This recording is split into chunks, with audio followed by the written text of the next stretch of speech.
எல்லா முதலமைச்சரும் ஒரே மாதிரி செஞ்சுட்டு போறதுல எந்த ஒரு வித்தியாசமும் இல்லை. இப்ப காமராஜர் எல்லா தலைவர்களை விடவும் தனிச்சு தெரிகிறாரு அப்படின்னா, அவர் எதிர்காலத்துக்கு மக்களுக்கு என்ன தேவை அப்படிங்கிறத பார்த்து பார்த்து செஞ்சார்.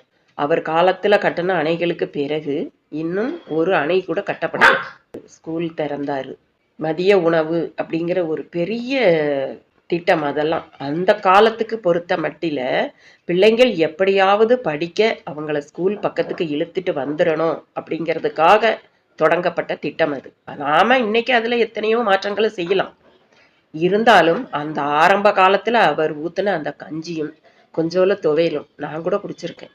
அது எல்லாம் அந்த காலத்துல இருந்த அந்த குழந்தைகளுக்கு பெரிய வரப்பிரசாதமா இருந்தது. இப்படி மக்களுக்கு எதிர்கால தேவை, ஒரு தீர்க்கப்படாத பிரச்சனை, அதையெல்லாம் தீர்த்தாதான் முதலமைச்சருக்குள்ள அவங்க ஒரு தனிச்சு தெரிவாங்க. காவிரி பிரச்சனை இருக்கு.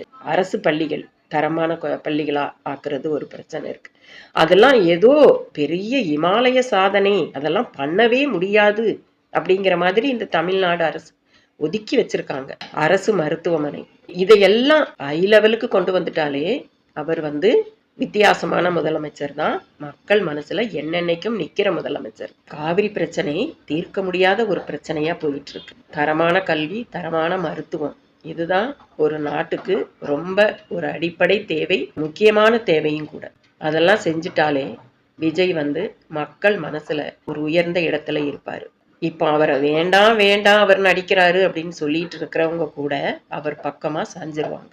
ஒரு அரசு ஒரு கல்வி திட்டத்தையோ ஒரு மருத்துவத்தையோ தரமான நிலைக்கு கொண்டு வந்துட்டா அடுத்து வர்ற அரசு அதை முன்னெடுத்து தான் கொண்டு போக முடியுமே தவிர அதோட தரத்தை மறுபடி தாழ்த்த முடியாது.